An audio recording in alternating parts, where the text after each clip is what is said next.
Turning Tides is an AntiKs Entertainment affiliate. You can find us on social media at The Turning Tides Podcast on Instagram, Facebook, and YouTube, and at Turning Tides Pod on Twitter. For more information, or if you're interested in sponsoring the podcast, please contact us at theturningtidespodcast@gmail.com. Thanks for listening. Warning: this episode of Turning Tides contains depictions of war, violence, murder, torture, rape, sexual assault, slavery, and infanticide. During Charles XII's time in the Ottoman domain, the Great Northern War entered a new stage. It became a war of attrition, and in many ways, it was also a war for survival for the smaller peoples who comprised the Swedish Empire. In southern Sweden, northern Germany, and Finland, new combinations of enemies were seeking to divvy up the vulnerable Swedish Empire as Charles recovered in exile. Russian forces followed up their triumph at Poltava by besieging and then capturing Riga in 1710. This effectively ended Swedish resistance east of the Vistula River. Russian designs now centered on Finland, and during a short siege in 1710, the city of Viborg was captured. This opened the proverbial door to the rest of Finland, and in 1712, Russia began the first of many military campaigns designed to capture the land and its people. They tore a path of devastation through Finland, and by 1713, they had captured the capital of Helsinki. Swedish manpower was stretched beyond the breaking point. The state apparatus was forced into defending the many enclaves and outposts Sweden possessed. As a result, they were unable to focus on a single front. In Finland, there were only 7,000 infantry and 3,000 cavalry defending against a Russian invasion of over 20,000. In spite of their lack of manpower, Swedish forces flustered the Russians until 1714, when the Swedes were decisively defeated in the Battle of Napu. What followed is remembered in Finnish history as the Iso Hiva, or the Big Hatred. Russian forces occupying Finland began a reign of terror, raping, torturing, enslaving the people there. Some historians even argue this also constituted a genocide against the Finnish population. The region was already devastated by years of warfare and plagues, which especially decimated the populations of the major cities. In one plague outbreak, it is estimated that upwards of half the population of Helsinki perished from disease. Russian troops were responsible for several infamous massacres. At Heliotto, as many as 800 Finnish civilians were tortured and killed by Russian units in a spontaneous massacre. The youngest victim was only 8 days old. Tens of thousands of Finns were subject to deportation, forced labor, and enslavement. Some ended up in Persian trafficking markets, where the Finnish genetic trait of having blonde hair and blue eyes was considered quote-unquote exotic by many Persian traffickers. Perhaps as many as 20,000 Finns were trafficked, with many being subject to sexual exploitation and torture at the hands of their captors. Around 1,400 Finns were forcibly conscripted into the Russian army as well. Of these, only 400 would return home. Unsurprisingly, a rebellion began to spread across the countryside. Finns took up arms against their oppressors and launched highly successful guerrilla operations against them. These freedom fighters were led by Tapani Loffing, who kept a diary of his engagements during the Big and Little Hates. The one place in which Swedish forces could still seriously contend with their Russian counterparts was on the waves. The Swedish Navy still controlled the naval theater of war, and they ensured that the Baltic remained a Swedish lake, at least for now. Unfortunately for the Swedes, the Russian navy was growing stronger every day, and they were soon able to muster a massive fleet of almost 100 separate galleys. The Swedish navy was smaller but fielded much larger vessels and more experienced seamen. They were threatened by the Russian fleet and retreated around the Hanko Peninsula, hoping reinforcements would soon arrive. The Russian fleet would try and destroy this force on August 7, 1714. The Swedish fleet fell back further into a virtual bottleneck between two Finnish islands. The calm weather that day benefited the Russian navy, since their smaller boats were more maneuverable than the larger Swedish ones. What happens after this is highly contested.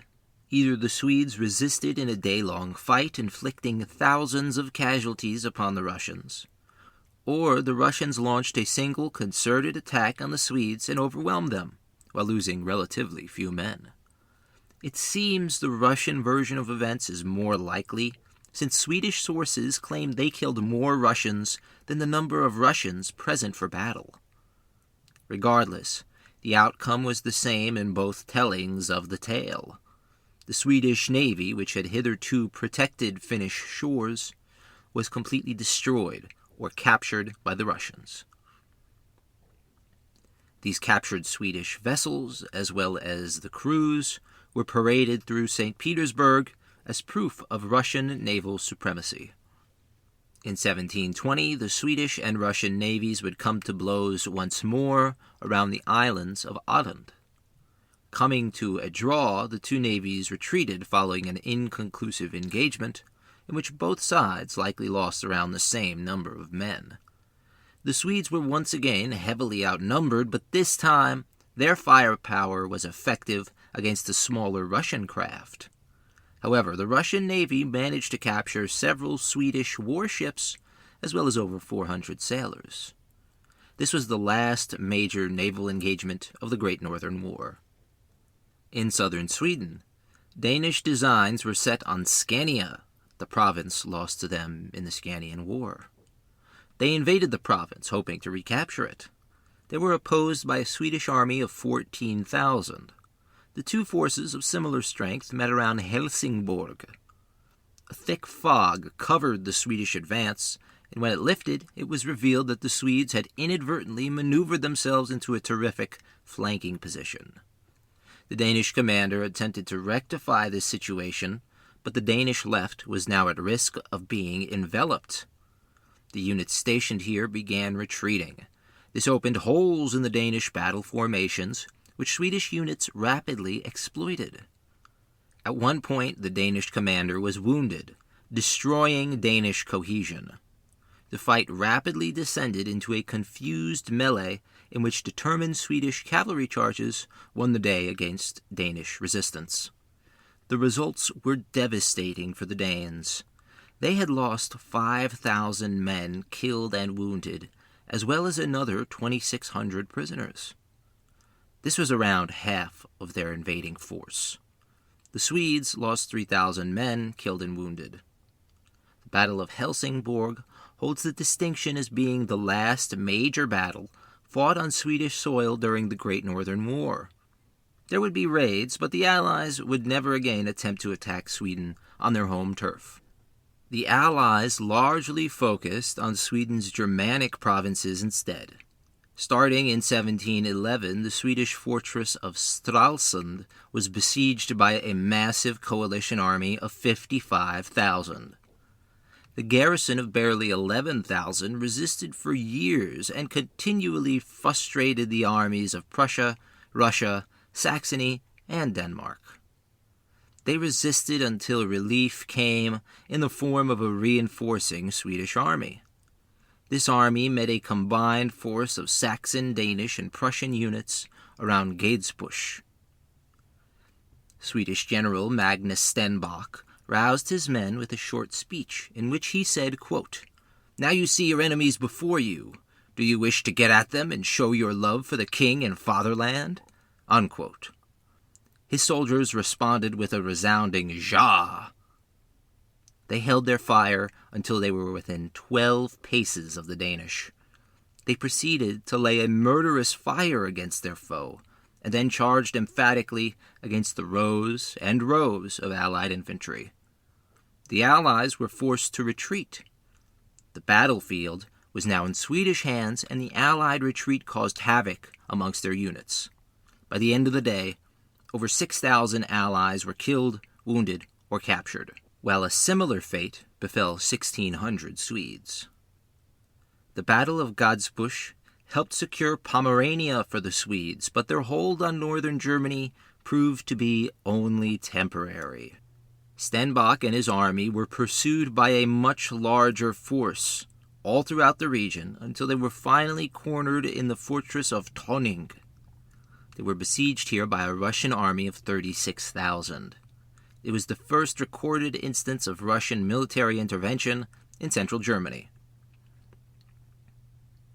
For over a year, Stenbock's army and the city's garrison resisted the Russians until they were finally compelled to surrender to a combined Russian-Danish force. Stralsund was practically all that was left of the Swedish Empire in mainland Europe. It was here that Charles rode into the city after his famous 2-week escapade through Europe. He immediately energized the garrison and was largely responsible for their continued resistance until 1715. Charles refused to head back to Sweden proper, hoping his presence in North Germany would draw attention away from Sweden. It was only now, when everything was lost, and the Swedish Empire was little more than a shell of its former self, that Charles finally began exploring a peace deal in which Sweden lost territory. Unfortunately, it was too little, too late. Charles then tried to form an alliance with France, a nation of which he had hitherto been wary. But France had only just finished the War of Spanish Succession. They were in no mood to face off against another coalition. Charles also reached out to the Holy Roman Empire, but the fractured nature of the state meant little headway could be made. Finally, in July of 1715, a massive 50,000-man army consisting of Russian and Danish troops marched to Stralsund. This was a determined push which Charles could not hope to resist, especially if he did not control the vital island of Rügen. Aware of the island's importance, Charles had around 2,800 cavalry and infantry stationed there. A joint Russo-Prussian-Danish force of 22,000 attempted to dislodge them. Their first attempt at storming the island was called off due to Swedish preparedness, but the second landing succeeded in disembarking at Stressau on November 5th, 1715. In the hopes of throwing the Allies back into the sea, Charles rushed reinforcements to the threatened town. Swedes attempted to storm the Danish positions to their front, but they were flung back with serious casualties. Attempting to reform, the Swedes were surprised by a Danish cavalry sortie, and Charles had his horse shot out from under him. Charles was clearly frustrated, and he exclaimed, quote, "Is God not on my side anymore?" Unquote. As if to answer his question, he was struck in the chest by a bullet as he attempted to rally his men before being forcibly carried away from the battlefield. The Swedes proceeded to retreat from the battlefield in good order. Michael Glaeser says the Battle of Stressau, quote, holds the distinction of being his, Charles's, first defeat while in command, unquote. The fourth bullet Charles had ever taken in battle turned out to not be life-threatening. Stralsund was now surrounded and completely cut off from the outside world, save for the sea. Charles seemed to be at his wits' end. He offered new terms for peace, promising to give up several of Sweden's German possessions and even recognize Augustus as King of Poland. All these entreaties fell on deaf ears. Charles led one final sortie against the Allies, attempting to recapture the outer defenses of Stralsund. Although this attack failed, it gave the Swedish garrison the time it needed to successfully extricate itself from the besieged city by sea. Charles landed on Swedish soil around Skard on December 13th, 1715. It was his first time being in Sweden since 1700. Somehow Charles maintained an outward show of optimism. Upon his return he wrote, quote, "I am still convinced that we will find ways to return everything to as it was before." Unquote. Charles did not rest. He built up a small army in southern Sweden, and starting in February of 1716, he began his first Norwegian campaign. Michael Glaeser says the campaign was launched in order to, quote, "force Denmark out of the coalition for a second time, divert enemy forces from a planned invasion of southern Sweden, allow Swedish troops to sustain themselves again on foreign soil at little cost to the treasury, and keep the British fleet closer to their own isles, and therefore out of the Baltic." Unquote. The first Norwegian campaign began with 4 separate movements designed to confuse the Danish-Norwegian forces opposing the Swedes. Charles moved with the majority of his troops in 2 separate columns, bound for the Norwegian capital of Christiania. They captured the city on March 10th, 1716, but all was not well along the Swedish supply route. The strategically important fortress of Akershus was still resisting a Swedish siege. This made a land supply route dangerous, while the Danes controlled the waves, making a sea-based route hazardous. Additionally, the Norwegian population of Christiania refused to assist their occupiers. These factors forced Charles into abandoning the Norwegian capital. The Swedes moved on to the town of Fredrikstad and captured it briefly, but their position was tenuous. The fortress of Fredriksten loomed large over the Swedish position, and an attempt at assaulting the walls failed on July 4th. This, coupled with a Danish naval raid on the Swedish supply route, forced Charles into abandoning the Norwegian campaign altogether and returning to the Swedish border. He promised further action and believed he failed to make significant progress in Norway only because he lacked the necessary manpower to do so. Back on the home front, defensive plans were being laid and trenches dug for the impending invasion of the Swedish mainland. Peter's galley fleet was devastating the coastal towns of Sweden. The Allies spent their energy on preparing for this final attack and scheming up ways to capture and gobble up whatever remained. The only thing that saved mainland Sweden from a massive invasion in 1716 was the mistrust and bickering of the Allied powers. Danish and Saxon statesmen were growing weary of Peter and the newfound Russian Empire. They saw the invasion of Sweden as a way for Peter to further the interests of his Russian nation at the expense of his own allies. In the 11th hour, the bickering of the allies proved too much, and there was such distrust between them that Peter called off the invasion entirely. Besides being wary of his allies, Peter had become wary of invading Sweden. Meanwhile, conspiracies were being hatched by Sweden's top diplomats. They covertly reached out to the Jacobins of England. The Jacobins were a radical sect of British people who pushed for the return of Catholic rule to England. To attempt to return Britain to Catholic dominance, they launched several rebellions over the course of the late 17th and early 18th century.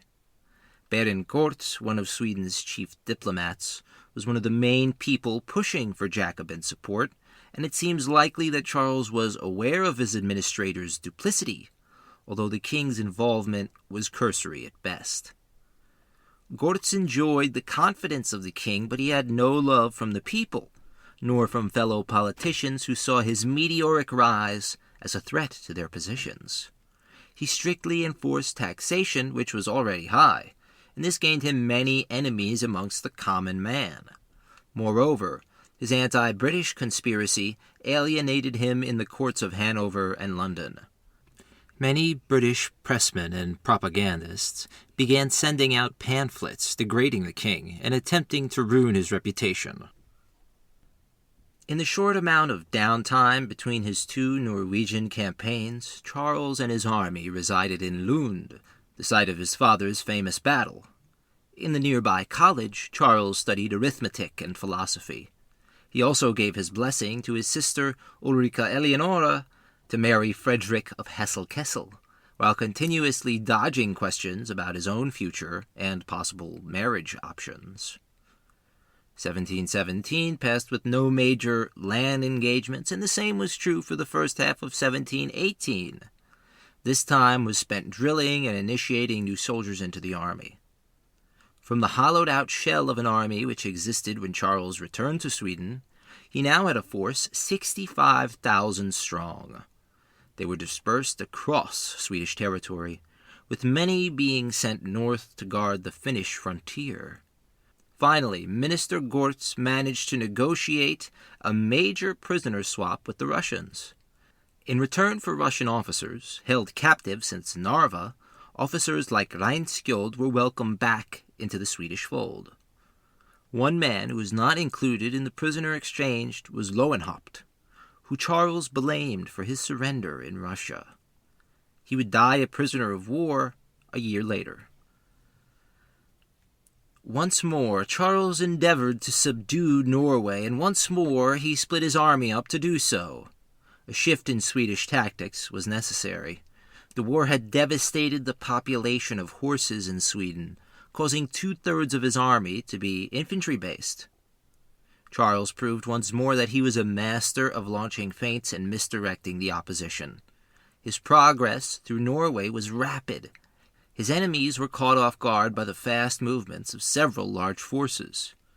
The most northern of these feints was sent to the frigid Scandinavian mountains, where they were expected to preoccupy any northern reinforcements.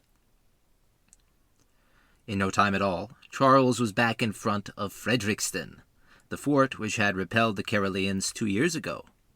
On November 24, 1718, the Swedish army began construction of their first trenches.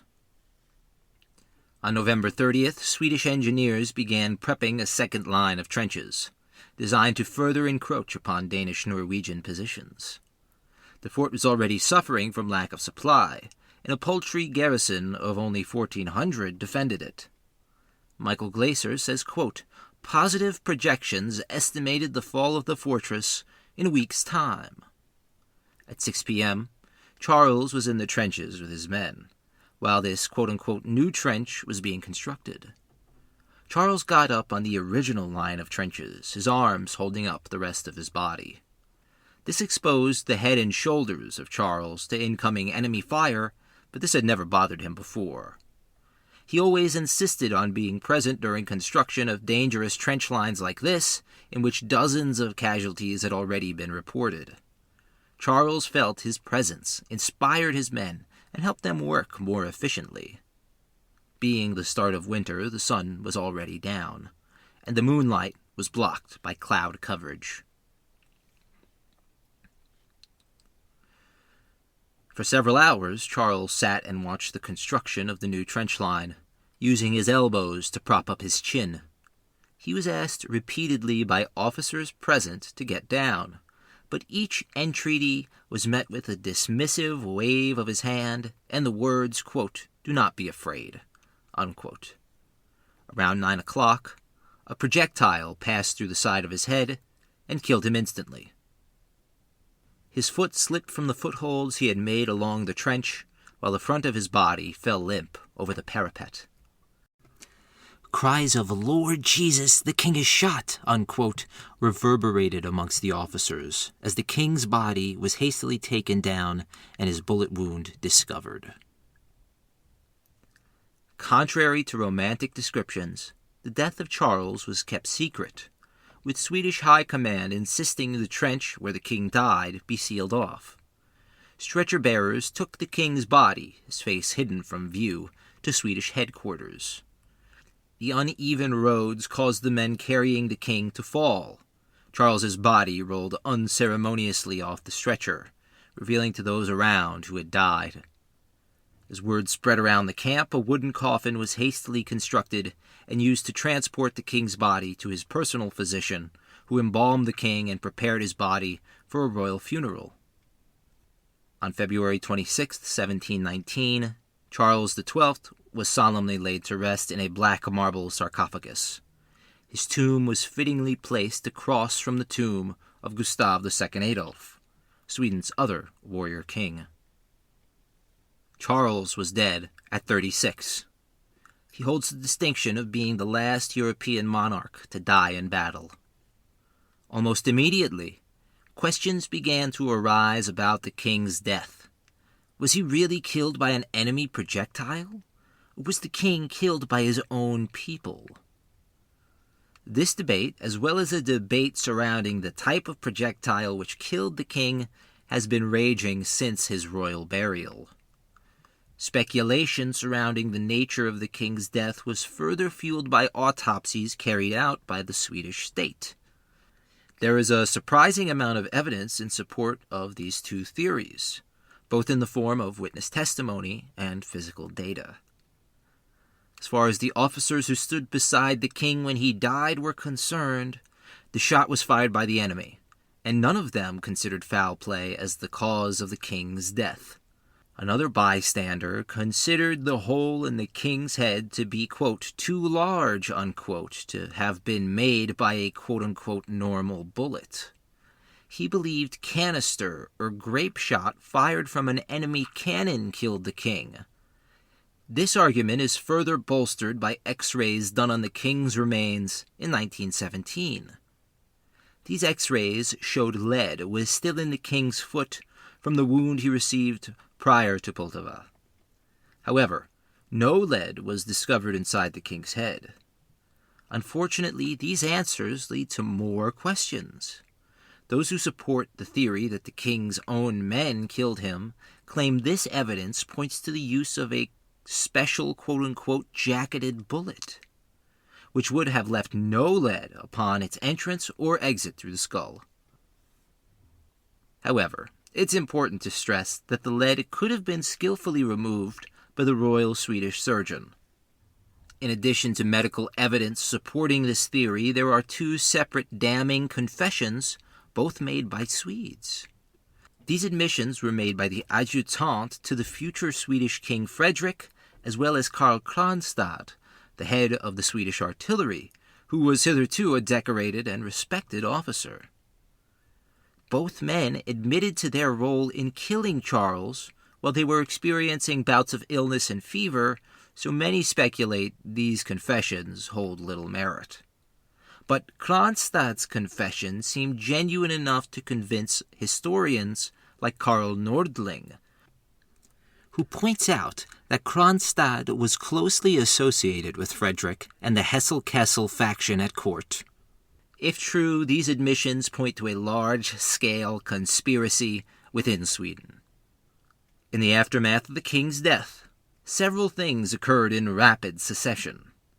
Ulrika Eleonora was elevated to the position of queen, and Minister Gortz became a scapegoat for all of Sweden's woes, and was brought up on false charges of treason. In the end, he was beheaded by jealous politicians who were upset at Gortz for his meteoric rise.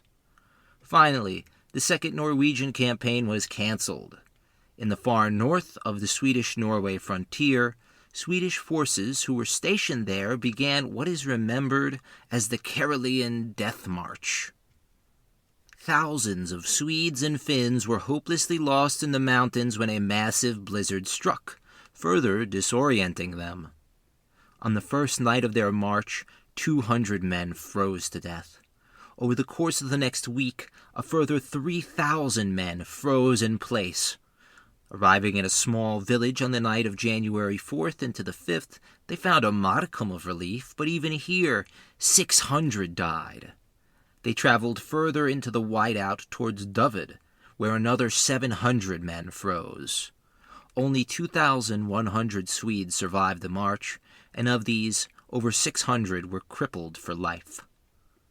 The question of the king's death continued to gnaw at the Swedish population.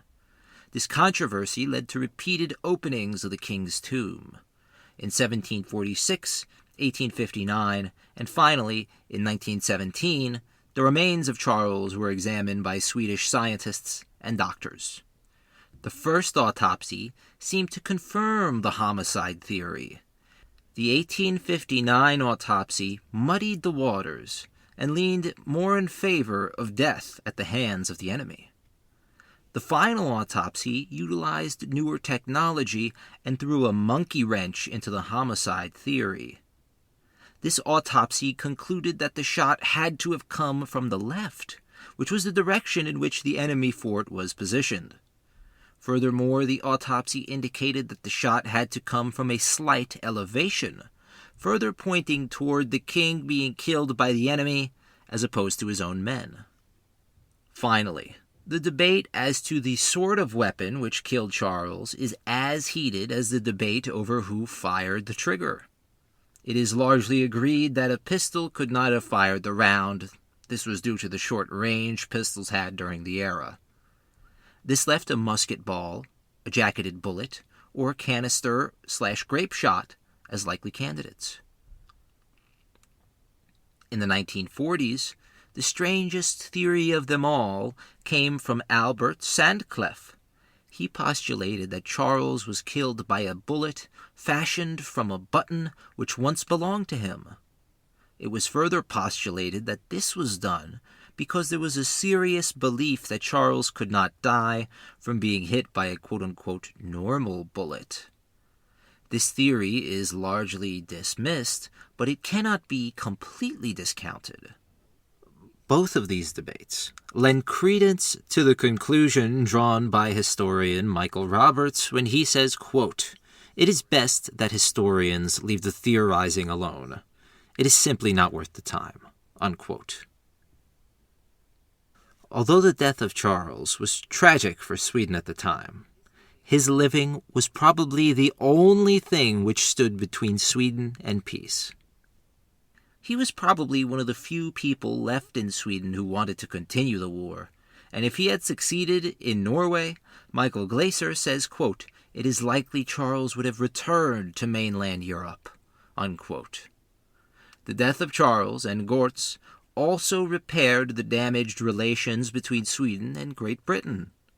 Great Britain came to realize that in order to curb Russian power in the east, they needed a stable Swedish nation. They began pushing for an end to the Great Northern War by dissuading Hanover and Denmark from launching further attacks into Sweden proper. In 1720, Sweden and Prussia signed a peace treaty. Sweden gave up much of Pomerania but still retained a sizable portion of the province, which they controlled until the Napoleonic Wars. Denmark was next. They got Sweden to renounce all relations with the Duchy of Holstein-Gottorp and forced them to pay tolls on the Danish Strait, from which they were hitherto exempt. Denmark retained Holstein-Gottorp until 1864, when the land was ceded to Prussia and Austria, and set the stage for the German Brothers' War. Peter, who was once eager to get peace and even cede territory to Sweden, now wanted to dictate peace on his own terms, relinquishing nothing to Sweden. In response, Sweden tried and failed to form an anti-Russian alliance with France, Great Britain, and the Holy Roman Empire, but each nation backed away from any serious agreement. Swedish forces would win a sole victory against the Russians at Stocket, but besides this, the Swedish coastline was at the absolute mercy of Russian raiding parties. Finally, in 1721, the Treaty of Nisbet was signed between Russia and the Swedish Empire. Sweden would cede and never regain the Baltic provinces, Kexholm and Ingria, though they managed to retain Finland. This was only a temporary retention, however, as Sweden would lose Finland through repeated wars with Russia over the next 100 years. This officially ended the bloodiest war in Swedish history. In total, over 800,000 people on both sides were killed or died as a result of the war. Besides deciding the future of the Swedish nation, the Great Northern War decided the future of the entire eastern half of Europe. In Sweden, the secession crisis was becoming a serious burden on the state. Ulrika Eleonora claimed the throne but had to contend with the estates of the clergy, the burghers, and the peasantry. In order to gain their support, she would have to renounce absolutism and write a constitution which called for the election of all future Swedish monarchs. The end of the Great Northern War and the ascension of Ulrika I is considered by Swedish historians to be the beginning of the Age of Freedom, which Michael Glaeser points out, quote, coincides with the larger European Enlightenment, unquote. Ulrika I reigned for several years. During that time, she attempted to form a joint reign with her husband Frederick. When this failed, she abdicated in her husband's favor, leading to the ascension of Frederick I as the new Swedish king. Summing up this period of Sweden's history, a famous epigram was written, which goes, quote, the glory of the age is past and gone. We to our former nothingness are fated. King Charles is dead, King Frederick consecrated, and Sweden's clock has moved from 12 to 1, unquote. Sweden ceased being a true world power and they turned inward.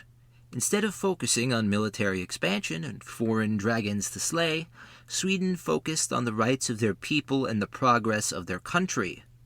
They began to see Charles as an outdated and bloodthirsty brute. This is demonstrated in the August Strindberg play Karl XII, which depicts the king and his rule as one of violence and death at the expense of the Swedish people as a whole. This view was not universal by any means. There were plenty of Swedish jingos and military men who saw the reign of Charles as the last gasp of glory for Sweden, as well as something to be emulated. This is best seen in the reign of Gustafson III, who oversaw several military campaigns against Russia and failed each time to regain lost ground, ultimately losing all of Finland to Russia. As World War threatened to engulf Scandinavia, the example of Charles was held up once more as either a warhound or someone to be emulated. One who loved the example of Charles was Adolf Hitler. He felt that Charles was the pinnacle of Gothic excellence both in military matters and in lifestyle choices. Hitler even had a statue of Charles brought to his personal residence. The fact that his Russian campaign devolved into a war of attrition, similarly to Charles, should not be lost on anyone. In Sweden, fascists there tried and failed to uphold the military virtues of Charles, attempting to join the war with Russia on the side of the Germans. Fortunately, Swedish politicians refused such provocative arguments, and the Swedish homeland became a prime destination for Jewish refugees fleeing genocide. In total, 8,000 Jewish people found a temporary home in Sweden, but this is nothing of the callousness of certain Swedish politicians and far-right groups who did all they could to prevent Jewish migration in the 1930s and early 1940s. Sweden may no longer be an empire, but this status has done nothing to hinder the development of Swedish society, science, art, and culture. Since the death of Charles, Swedish standards of living have improved exponentially, and with the rise of the Swedish welfare state, these numbers have only continued to improve. Education, healthcare, and average happiness are all at or near the top, especially when compared to the rest of the world.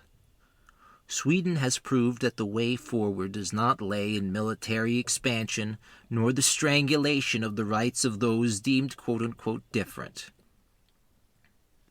Instead, the Swedish nation has shown that countries are only truly great when they focus on a deliberate tax plan, uphold education and healthcare as basic human rights, respect the rights of workers and unions, and maintain equality for all their citizens.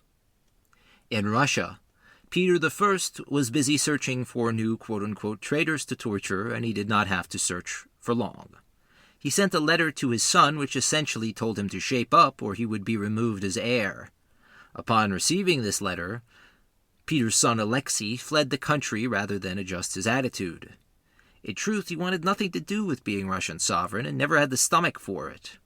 He hid out in Austria, where he received intelligence documents from the empire about his father's intentions.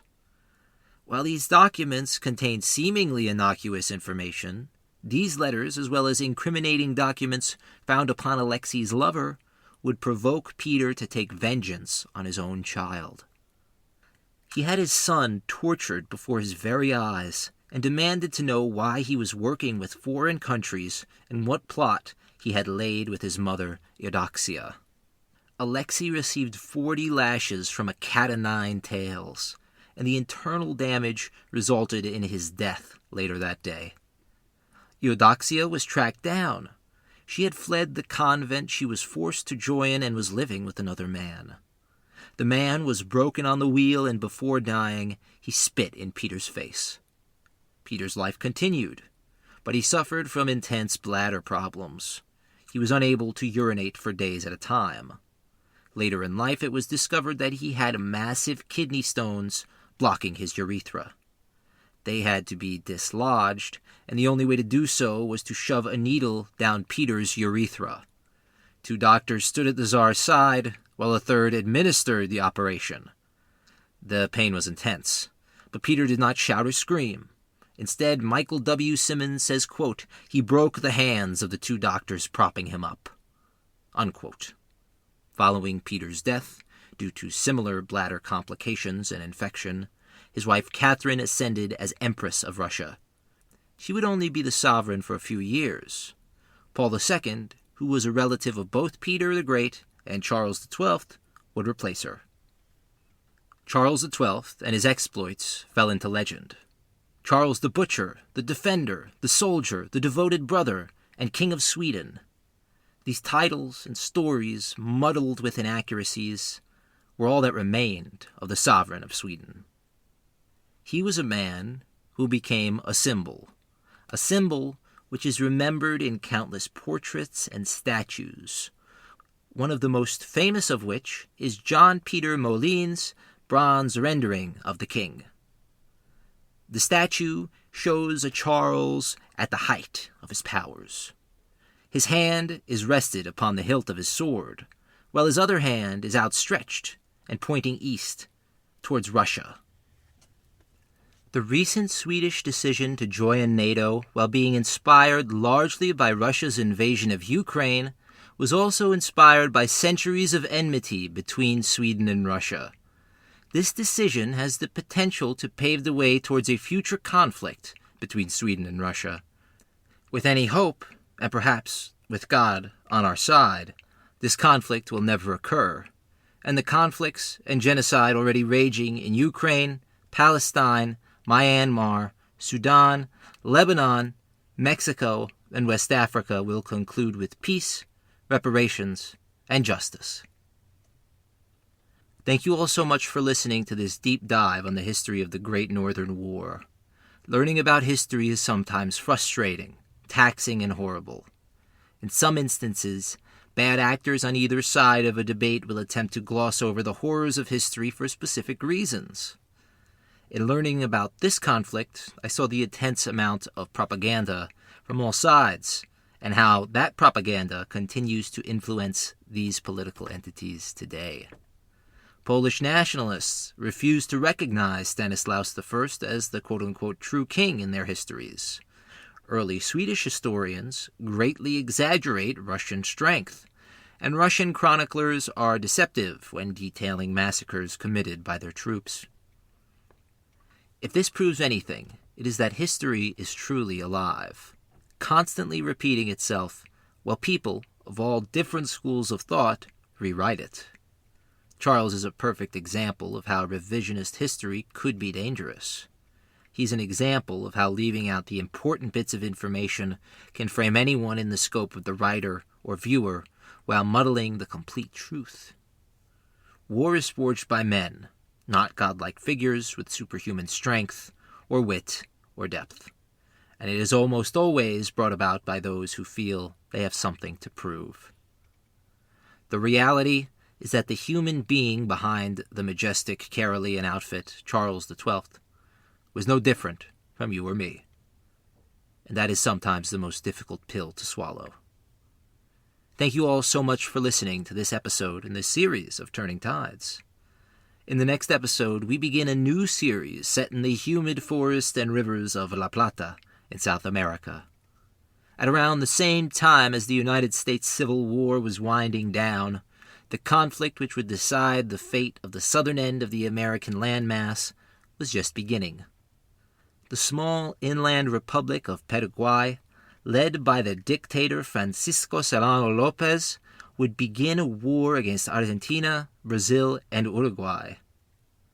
Their surprise invasion would begin the War of the Triple Alliance, or simply the Paraguayan War. Check it out next time, and if you haven't already, make sure you subscribe to the growing Turning Tides YouTube channel and the social media podcast page. I'm your host, Joseph Pascone, and I hope you all have a great day. If you like what you heard today, you can support us by donating on PayPal at Turning Tides Podcast 1. Thanks for the support and thank you for listening. If you like what you've heard, we'd really appreciate it if you take the time to rate and review Turning Tides on whatever platform you use to listen, and share the show on social media. It really helps us to bring the show to more listeners. Thank you guys so much. Thank you to everyone for listening. We'd also like to say thank you to Movo Photo. We use their sound equipment for this podcast, as well as all of our other projects at AntiKs Entertainment. They make great equipment at great prices, and we really appreciate that they make content creating so accessible for indie creators like us. Check them out on social media at Movo Photo, MOVOPHOTO. Thank you again.